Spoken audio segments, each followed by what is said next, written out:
उचाना को लेकर के हरियाणा और पंजाब उच्च न्यायालय के अंदर जो मामला चल रहा है वो इस समय बिल्कुल रोचक मोड़ पर आ चुका है। और उस रिजल्ट के अंदर उचाना विधानसभा से कांग्रेस के कैंडिडेट ब्रजेंद्र सिंह चुनाव हार गए थे, मात्र 32 वोट। जब ब्रजेंद्र सिंह ने अदालत के अंदर परिवाद लगाया, पिटीशन लगाई, तो उस पर 7-11 लगा दी देवेंद्र अत्री ने। ब्रजेंद्र सिंह की याचिका को ना सुना जाए, निरस्त कर दिया जाए, इस बात को आधार को नहीं माना अदालत ने और 7-11 को रिजेक्ट कर दिया। ब्रजेंद्र सिंह द्वारा 2 इशू लगाए गए थे और देवेंद्र अत्री द्वारा 8 इशू लगाए गए।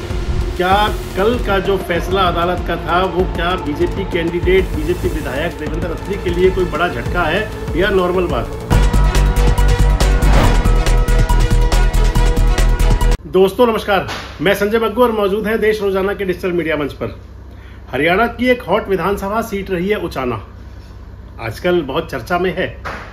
उचाना को लेकर के हरियाणा और पंजाब उच्च न्यायालय के अंदर जो मामला चल रहा है वो इस समय बिल्कुल रोचक मोड़ पर आ चुका है। आज इस मामले में यानी कि ब्रजेंद्र सिंह वर्सेस देवेंद्र अत्री एक महत्वपूर्ण आज सुनवाई हुई। 19 सितंबर की तारीख लगी हुई थी अदालत के अंदर और आज अदालत ने इस मामले के अंदर इशू फ्रेम कर दिए। इसके साथ ही अब ये केस प्रोसीडिंग और तेज होगी और अगली जो तारीख लगी है वो मंगलवार की लगी है, यानी कि 23 सितंबर। और 23 सितंबर को इस मामले के अंदर ब्रजेंद्र सिंह पेश होंगे अदालत के अंदर, ब्रजेंद्र सिंह की गवाही होगी।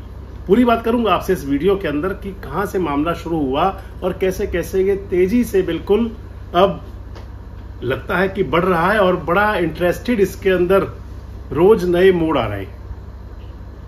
दरअसल 5 अक्टूबर को हरियाणा विधानसभा का चुनाव हुआ था, उचाना में भी चुनाव हुआ था।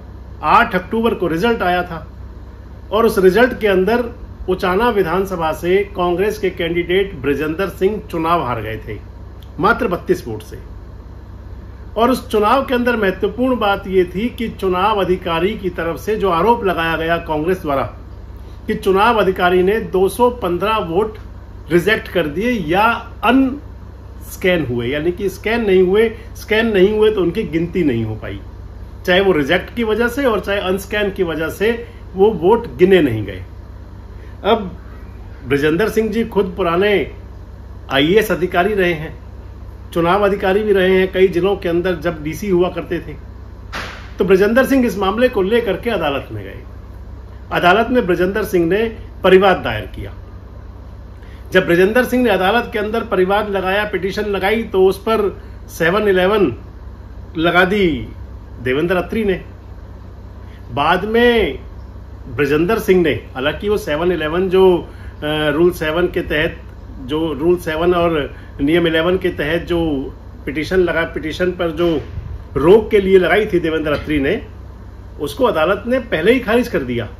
लेकिन बाद में ब्रजेंद्र सिंह ने इस मामले को लेकर के अमेंडमेंट पिटीशन दायर की थी, यानी कि जो उनकी पहली पिटीशन थी उसके अंदर कुछ अमेंडमेंट किया तो अदालत ने उसको स्वीकार कर लिया और एक बार फिर से लगा दी ब्रजेंद्र सिंह की उस पिटीशन पर देवेंद्र अत्री ने एक बार फिर लगा दी 7-11 और उस 7-11 पर फैसला आया कल, यानी कि 18 सितंबर को। और 11 सितंबर को न्यायाधीश ने, चिदकारा साहब ने, इस मामले के अंदर ऑर्डर रिजर्व रख लिया था। कल वो ऑर्डर डिस्प्ले हुआ और उस डिस्प्ले ऑर्डर के अंदर देवेंद्र अत्री की जो 7-11 लगाई गई थी, CPC की 7-11, यानी कि ब्रजेंद्र सिंह की याचिका को ना सुना जाए, निरस्त कर दिया जाए, इस बात को आधार को नहीं माना अदालत ने और 7-11 को रिजेक्ट कर दिया। केस सुनवाई की तरफ चल पड़ा और आज यानी कि 19 सितंबर की डेट लगा दी थी कल ही उसमें। आज अदालत के अंदर सुनवाई हुई और अदालत के अंदर माननीय न्यायाधीश ने इस मामले में इशू फ्रेम कर दिए। दरअसल जब कोई क्रिमिनल केस हुआ करता है तो उसमें चार्ज फ्रेम हुआ करते हैं और कोई सिविल सूट होता है तो उसके अंदर इशू फ्रेम होते हैं। इस मामले को लेकर के ब्रजेंद्र सिंह द्वारा 2 इशू लगाए गए थे और देवेंद्र अत्री द्वारा 8 इशू लगाए गए थे और इसके साथ ही अदालत ने इसमें तारीख दे दी, अगली तारीख यानी कि 23 सितंबर मंगलवार की तारीख। अब मंगलवार को मैंने आपको बताया कि बृजेंद्र सिंह पेश होंगे और बृजेंद्र सिंह की गवाही होगी। संभवतः बृजेंद्र सिंह पक्ष की तरफ से 2 ही इसमें गवाही होंगी जो इशू फ्रेम किए गए, एक बृजेंद्र सिंह खुद की और दूसरी चुनाव अधिकारी की, और इधर देवेंद्र अत्री की तरफ से भी है। हालांकि कहा यह जा रहा है कि देवेंद्र अत्री हाई कोर्ट के फैसले के खिलाफ, जो हाई कोर्ट ने 7-11 को रिजेक्ट किया, उसके खिलाफ अब सुप्रीम कोर्ट का रुख कर सकते हैं। लेकिन इतना जरूर है कि यह मामला अब परवान चढ़ने की तरफ है, क्योंकि उचाना को लेकर के लगातार चर्चाएं होती है। मैंने आपके साथ कई वीडियोस शेयर किए हैं, कई बार आपको बताया कि उचाना के मामले में क्या हो रहा है। उचाना विधानसभा का चुनाव हरियाणा के अंदर, पूरे हरियाणा में चर्चा का विषय था, चुनाव के दौरान भी और चुनाव के बाद भी। एक तरफ तो वहां जो इलेक्शन पिटीशन डली चुनाव के बाद में, वो चर्चाओं में रही, और दूसरा जो बृजेंद्र सिंह के कई साक्षात्कार जिसके अंदर उन्होंने बताया कि किस प्रकार से इलेक्शन को हाईजैक करने की जो कोशिश हुई थी और उस कोशिश में कहीं ना कहीं कामयाब भी हुए। हालांकि बृजेंद्र सिंह ने खुलकर कभी नहीं कहा, लेकिन स्पष्ट बात तो ये जरूर निकलकर सामने आई कि उस इलेक्शन में, यानी कि 2024 के विधानसभा चुनाव में जो 5 अक्टूबर को हुआ था, कांग्रेस के 3 बागी कैंडिडेट खड़े थे उचाना विधानसभा के अंदर, और जिन बागी कैंडिडेटों को खड़ा किया गया था, कांग्रेस के किन नेताओं ने खड़ा किया था, ये सब अंडरस्टूड है। ज्यादा इस पर बात करने की और चर्चा करने की मैं जो समझता हूं कि अब कोई जरूरत भी बाकी नहीं है। लेकिन बाद में इनको भारतीय जनता पार्टी ने हाईजैक कर लिया, बीजेपी को, क्योंकि मुफीद आ रहे थे वो। और इधर कांग्रेस का जो नेतृत्व था, जिनके ऊपर जिम्मेदारी थी सरकार बनाने की, उन्होंने कोई प्रयास नहीं किया कि जो इतनी बड़ी संख्या में बागी कैंडिडेट खड़े हैं, उनकी मान मनोहार उनको किसी तरह बिठाया जाए। बृजेंद्र सिंह से तो बैठते क्यों वो?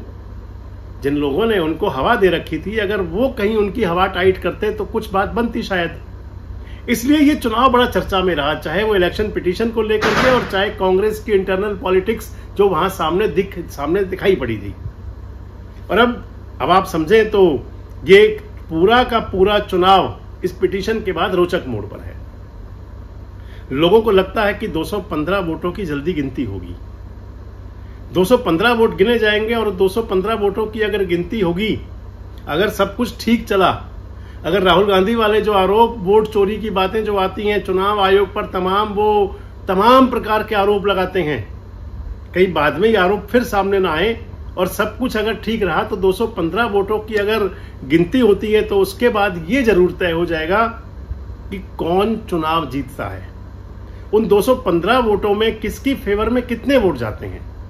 क्या बृजेंद्र सिंह को वोट ज्यादा मिल सकते हैं और या फिर देवेंद्र अत्री यहां भी बाजी मारेंगे? जो वोट थे, यानी कि बैलेट वोट जो आए थे, उनके अंदर जो पुराना रेशियो था वो तो कांग्रेस को गदगद करने वाला है। लेकिन अब जो 215 वोटों की गिनती का आदेश अगर होता है तो वो कब होता है, कितने दिन में होता है, कब उनकी गिनती हो सकती है, गिनती होती है तो उसका रिजल्ट क्या आता है, उस रिजल्ट के अंदर किसको कितने वोट मिलते हैं और चुनाव का परिणाम क्या होता है। लेकिन इतना जरूर है कि 18 तारीख की तारीख, यानी कि कल 18 सितंबर को जब अदालत ने बृजेंद्र सिंह के पिटीशन खारिज करने के लिए देवेंद्र अत्री की 7-11 को रिजेक्ट कर दिया और उसके बाद आज अगले दिन ही इशू फ्रेम कर दिए, तो अदालत की तरफ से तो एक तरह से कहें तो स्पष्ट संदेश जा रहा है कि वो इस मामले को बहुत लंबा खिंचता हुआ नहीं देखना चाहते।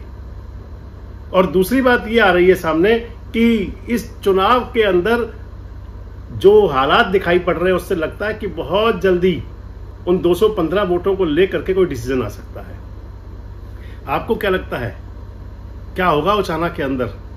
क्या कल का जो फैसला अदालत का था वो क्या बीजेपी कैंडिडेट, बीजेपी विधायक देवेंद्र अत्री के लिए कोई बड़ा झटका है या नॉर्मल बात है? क्या 215 वोटों की गिनती होगी, और अगर होगी तो फिर वो किसकी फेवर में परिणाम जा सकता है? कमेंट बॉक्स में जरूर बताएं। जुड़े रहें हमारे साथ, देखते रहें देश रोजाना। हमारे साथ जुड़े रहने के लिए सब्सक्राइब करें देश रोजाना के YouTube चैनल को और नई वीडियो की नोटिफिकेशन पाने के लिए बेल आइकन जरूर दबाएं। अगर आप ये वीडियो Facebook या Instagram पर देख रहे हैं तो पेज को लाइक और फॉलो जरूर करें और ज्यादा से ज्यादा शेयर करें।